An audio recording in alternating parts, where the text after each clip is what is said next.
Halo semua, di video kali ini saya akan membahas tentang topik BPS bilang ekonomi tumbuh. Tapi actually masyarakat dan bahkan para ekonom malah bilang harusnya melambat gitu. Nah, kalau versi ChatGPT bagaimana?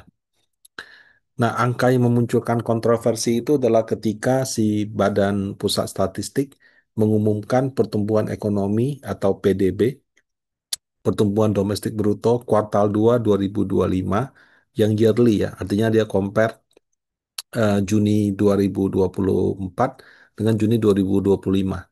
Itu naik 5,12%. Nah, angka ini naik 4,87% dibandingkan Q1 2025. Padahal sebelum data ini dipublish, banyak ekonom tuh bahkan meramalkan 4,6, 4,7 gitu. Nah, kenapa para ekonom meramalkan angkanya akan melambat? Jadi melambat itu bukan negatif ya. Melambat itu tumbuhnya lebih lambat dibandingkan periode yang sebelumnya. Nah, untuk ekonomi yang sebesar Indonesia, it matters gitu. Nah, menurut saya sih ya, waktu pemerintah melakukan efisiensi anggaran, kemudian dia efisiensi biaya perjalanan dinas, seremonial, rapat, dia cut semua. Ada plus minus ya. Memang mungkin sebagian dari rapat tersebut tidak efisien, tapi di sisi lain itu memukul berat sektor perhotelan sama wisata. Eh, Banyak waktu itu para asosiasi di bidang pariwisata sudah bilang nih, wah kalau kayak gini terus kita bakal PHK karyawan nih. Padahal kalau kita lihat usaha seperti restoran dan hotel itu usaha yang padat karya.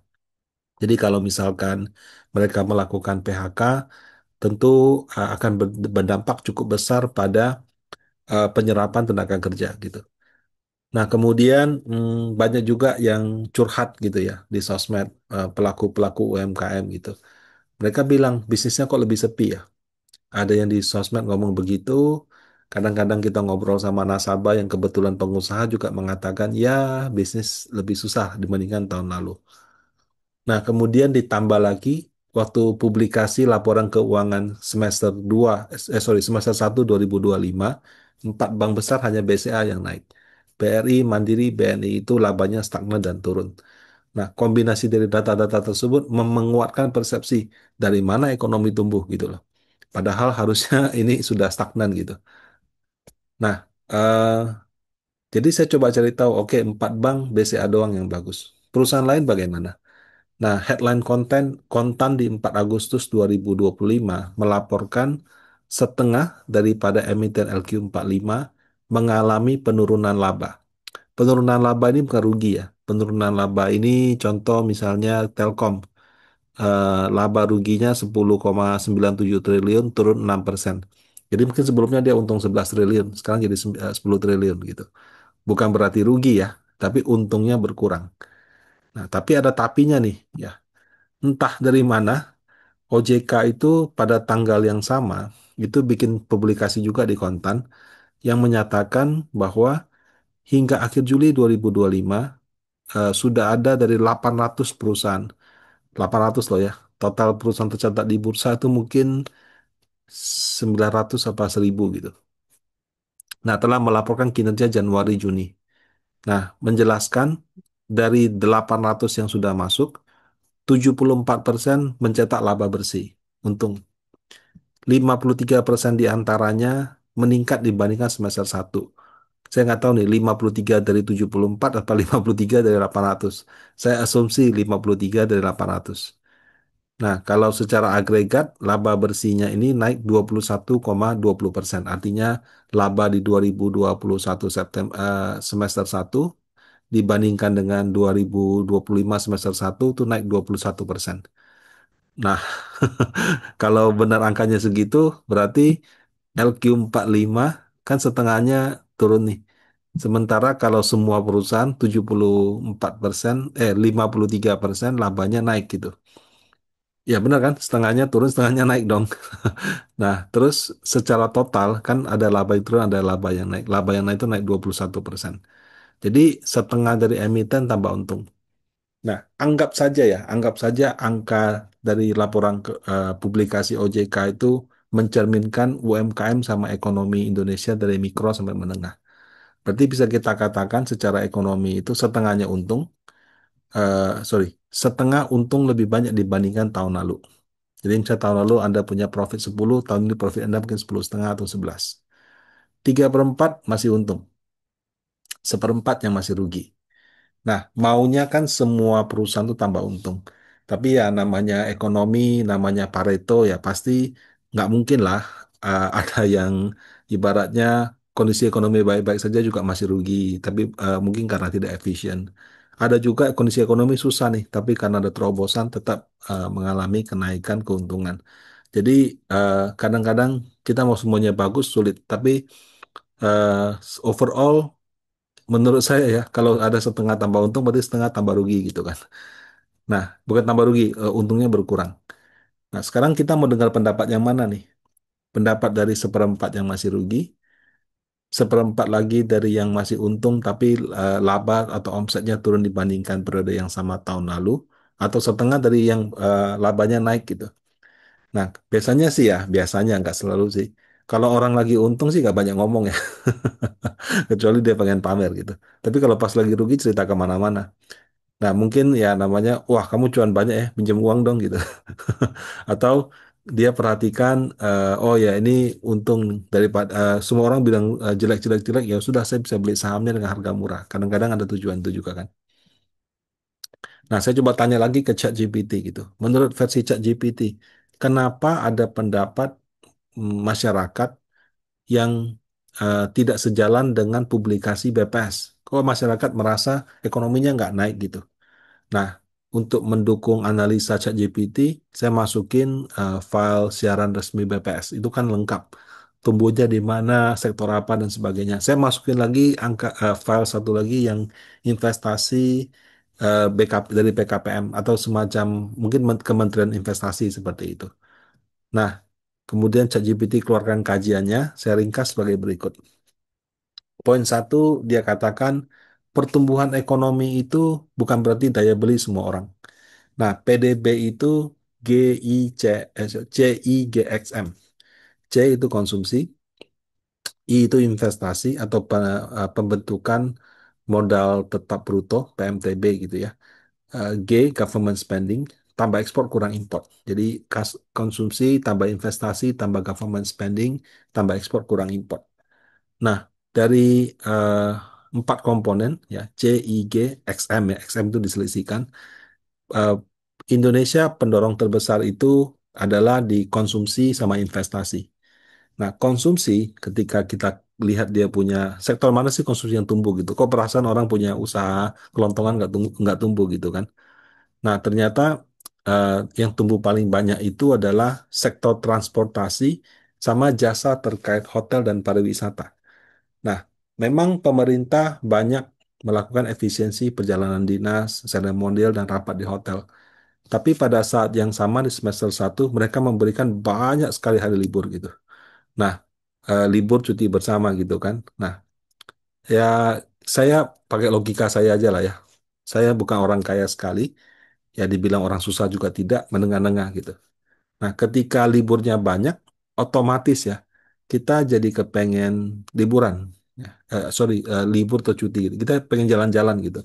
Nah, jalan-jalan ya ada yang mahal, ya, ada yang ekonomis, ada juga yang gratis tergantung jalannya kemana. Tapi umumnya ketika dikasih liburan, libur panjang seperti itu, masyarakat cenderung akan spending gitu. Makan di restoran, tinggal di hotel, tinggal di villa gitu. Nah, itu berimplikasi positif terhadap sektor itu. Jadi eh, transportasi ya, transportasi udara, transportasi laut, transportasi darat, kemudian hotel pariwisata itu ternyata mendapat keuntungan dari banyaknya hari libur. Nah, kalau investment, investment di sini bukan investasi pasar modal. Kalau CI ya, I-nya ini lebih ke pembentukan modal tetap bruto. Jadi investasi yang sektor real. Nah, ketika kita kaji lebih dalam laporannya, itu terkonsentrasi pada hilirisasi. Jadi industri pengolahan sama hilirisasi. Ada sih yang di Jawa juga, tapi dia itu lebih ke Sulawesi. Nah, yang namanya hilirisasi itu biasanya yang dibeli barang-barang high tech. Barang high tech itu ya Yang sayangnya ya, semakin dia high tech, semakin dia padat modal. Artinya mesin yang dia jalankan begitu efisien, butuh tenaga orangnya sedikit. Sehingga penciptaan lapangan kerjanya tidak begitu banyak. Nah, hal ini menyebabkan tidak semua sektor informal sama UMKM itu merasakan bahwa ekonomi ini tumbuh. Karena dia terkonsentrasi di pariwisata dan investasi yang mungkin punya teknologi tinggi. Nah, kemudian pertumbuhan ini didominasi oleh investment. Terus tadi sudah saya jelaskan. Nah, investasi itu apa sih gitu? Biasanya orang store modal bentuk PT gitu. Atau PT-nya impor barang-barang modal gitu. Barang modal itu apa sih? Misalnya mesin, peralatan, kendaraan, alat transportasi, infrastruktur, komponen, peralatan perakitan otomatis. Jadi alat-alat berat seperti itu biasanya itu bukan kita datang ke warung beli, bukan datang ke restoran atau datang ke mall beli, itu sudah antar corporate gitu. Nah, dengan demikian karena sudah high tech antar corporate eh, big item gitu kan, mungkin satu mesinnya sudah berapa M gitu. Transaksinya gede, tapi ya terjadinya antar korporasi, bukan dengan banyak kecil-kecil tapi dinikmati banyak orang gitu. Nah, kemudian uang habis kebanyakan libur gitu. Nah, kalau pelaku usahanya untung, yang berlibur itu tentu berasa boncos kan. Boncosnya bukan berarti dia rugi gitu ya. Tapi dia berasa kok uangnya nggak cukup ya. Ya nggak jelas lah nggak cukup. Kalau misalnya kita kerja kan mungkin Senin sampai Jumat atau Senin sampai Sabtu, makannya di rumah sudah ditakar gitu. Tapi begitu libur kan mungkin pagi bangun makan, siang makan, sore makan. Cari makannya mungkin juga bukan yang masakan rumah. Coba di restoran. Ada yang baru nih. Nah, eh, jadi timbul persepsi uangnya cepat habis gitu. Ya cepat habis ya simpel aja dia belanjanya banyak itu sama kayak kemarin waktu ada diskon tarif listrik PLN. Itu kan didiskon. Habis diskon kok malah tagihannya melonjak gitu. Banyak yang komplain, oh ini cuma jebakan Batman. Tapi pas ketika dicari, ya iya memang pakainya jadi banyak gitu. Karena mumpung murah pakainya banyak. Nah, sehingga sayangnya sih ya, ada yang mungkin kurang bijaksana dalam mengelola keuangan untuk gaya hidup pada saat liburannya itu dia sampai harus berhutang atau menggunakan fasilitas pinjaman-pinjaman seperti itu. Nah, kemudian yang keempat, persepsi versus data. PDB ini sifatnya agregat, konsumsi, produksi, sorry, konsumsi eh, yang apa namanya, rumusnya sih CIGXM ya, konsumsi, investasi, government spending plus ekspor kurang import. Nah, tapi ini agregat dari konsumsi, produksi sama investasi yang dilakukan oleh masyarakat. Sementara kalau persepsi masyarakat itu dipengaruhi oleh dia punya kondisi keuangan pribadi, keliling-kelilingnya kayak apa gitu. Eh, Cari kerja gampang nggak? Harga kebutuhan pokok naik atau turun? Nah, kalau misalnya dia berasa duitnya habis, dia berasa oh sekitar dia banyak pengangguran, padahal dia mungkin pada saat itu masih bekerja. Kemudian dia belanja berasa barangnya tambah mahal, eh, ya tentu akan tercipta di bawah sadar bahwa kondisi ekonomi tidak baik-baik saja gitu. Jadi walaupun konsumsi naik karena libur dan inflasi, pertumbuhan ekonomi ini eh, memang kalau terkonsentrasi tadi ya persepsinya tidak bagus ya. Terus yang kedua, dia terkonsentrasi pada investasi dan juga mungkin nilai ekspor yang tidak dirasakan merata oleh semua masyarakat. Nah, akibatnya masyarakat juga merasa ya ini bohong nih datanya. Lain ceritanya kalau oh tetangga dia baru beli motor, tetangga dia baru ganti mobil, oh tetangga dia baru pindah rumah, rumahnya lebih bagus. Nah, kalau misalnya belanja-belanja seperti itu meningkat, biasanya itu persepsinya baik. Nah, tapi sayangnya yang sekarang penjualan motor, mobil semua sedang turun. Karena sekarang belanjanya memang lebih ke investasi. Nah, mau percaya atau tidak, itulah angka resmi yang dikeluarkan oleh lembaga yang berwenang. Eh, jadi, kalaupun misalnya pendorong daripada pertumbuhan ekonomi adalah investasi. Oke, investasi itu kan startup company butuh waktu. Datangkan mesin perlu waktu. Latih orang untuk menggunakan mesin juga butuh waktu. Tapi ketika dia sudah jalan, penyerapan tenaga kerjanya baru mulai setelah itu. Jadi mudah-mudahan ini di tahap awal settingnya. Setelah misalnya berjalan dengan baik, mudah-mudahan penyerapan tenaga kerjanya juga lebih banyak. Nah, demikian eh, sharing saya kali ini. Semoga bermanfaat. Apabila ada pertanyaan atau komentar atau pendapat, silakan di kolom komentar ya. Terima kasih banyak. Semoga hari Anda menyenangkan.